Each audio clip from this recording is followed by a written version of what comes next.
So hello guys, what's up everybody. So my name is Saran and you are watching Aran vlog. So guys, आज हम बना रहे हैं एक छोटा सा व्लॉग। गाइस मतलब आज हम राइड नहीं मारेंगे, मतलब आपको मैं एक इन्फॉर्मेशन देना चाहता हूँ। मतलब जब आप नई बाइक लेते हो तो मतलब क्या प्रिकॉशन लेना चाहिए आपको फर्स्ट सर्विस से पहले। तो भाई चलो मतलब वीडियो को शुरू करते हैं। तो भाई सबसे पहला पॉइंट ये है कि जैसे कि आप न्यू बाइक लेते हो और उसको मतलब आपको कंपनी वाले बोलते हैं कि 500 किलोमीटर तक क्या बोलते हैं आराम से चलाना है इस बाइक को। तो हम काफ़ी बंदे मतलब इग्नोर करते थे, मतलब मैंने भी कर दी थी स्टार्टिंग मेरे को भाई ने समझाया, मतलब अपने जिन्होंने बाइक ऑन कर रखी है। तो फिर उन्होंने मेरे को बताया कि भाई फर्स्ट सर्विस से पहले इसको ना पहले मतलब इसको नहीं भगाना है।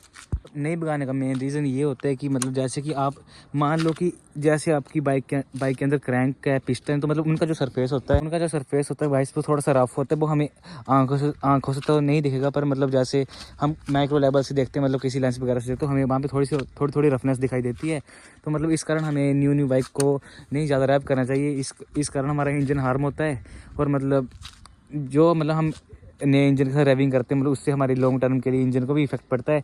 तो मतलब अगर मान लो कि आप न्यू बाइक ले तो इसको आपको नए 5 या 6 हज़ार के आरपीएम के नीचे चलाना नई बाइक को। मान लो भाई मतलब आपको ऐसे समझ नहीं आएगा। मतलब देखो, जैसे मान लो कि हम नई चप्पल लेते हैं, और जब हम नई चप्पल लेते हैं तो हमें और हमारी बॉडी को थोड़ा अलग अलग फील होता है। मतलब वो एकदम हार्ड सी होती है, फिर जैसे जैसे हम उसको पहनते हैं वो घिसती है, तो मतलब हमारे पैर की शेप की हो जाती है। तो भाई मतलब उसी टाइप से क्या बोलते हैं, जैसे हम चप्पल पहनते हैं तो वो हमारे पैर की शेप में आ जाती है, फिर हमें कंफर्टेबल फील होती है और हम अच्छे चल पाते हैं।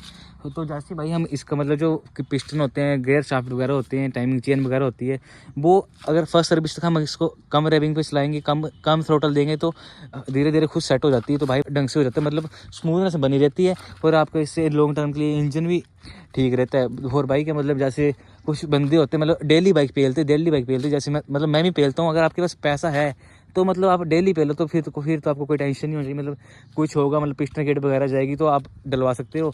और जैसे अगर आपको थोड़ा पेमेंट का इशू है हो तो मतलब इसको डेली नहीं पहनना भाई, मतलब बीच बीच में पहली। और भाई खास करना जो ये रेड लाइन होती है इससे एकदम नीचे रहना। मेन बात है कि ये भी है कि जैसे हम नई बाइक को दौड़ाते हैं, ज़्यादा रैप करते हैं, तो इस कारण से हमारी मतलब लॉन्ग टर्म के लिए माइलेज भी ख़राब हो जाती है। फिर मतलब हमें बाइक से गुड माइलेज नहीं मिल पाती है। सो भाई जैसा कि होता है कि हम नई बाइक लेते हैं और हमारा मतलब जो फ्यूल होता है वो 2 सेल से नीचे रहता है। तो मेरा तो मतलब हाफ टैंक से ऊपर ही रहता है, पर मतलब जैसे हम 2 सेल से नीचे रखें तो हमारे फ्यूल पंप के लिए भी अच्छी नहीं होती ये बात। और भाई मतलब अगर आप मान लो कि नई बाइक को रैप कर रहे हो, तो मतलब अगर आपने 2-3 साल बाइक को रखना है और उसके बाद सेल करना है तो आप करो भाई। मतलब फिर तो आपको कोई दिक्कत नहीं, क्योंकि आपने बाइक तो एट द एंड चेंज करनी है। मतलब अगर आपने इनको लॉन्ग टर्म के लिए रखा तो भाई फर्स्ट सर्विस तक इसको नहीं दुड़ाना चाहिए। मतलब लिमिटर वगैरह तो अवॉइड ही करना चाहिए भाई, मेरी मानो तो। कि भाई पहले भी इससे पहले मेरे पास बाइक थी, तो मैंने उसको बहुत मतलब गंदे तरीके से रैप किया था फर्स्ट सर्विस से पहले। तो मतलब टीवीएस की बाइक हुआ करती थी अपाची 180, तो मतलब उसका इंजन भी वगैरह 3 बार काम करवाया था, उसके बाद ठीक हुई थी वो। पर फिर भी भाई वो मज़ा नहीं आता है अगर एक बार इंजन खुल जाए। तो आपको यही बता रहा हूँ कि मतलब जो आपको मैंने प्रिकॉशन दी वो फॉलो करना, मतलब फिर आपका इंजन मतलब लॉन्ग टर्म के लिए सही रहेगा।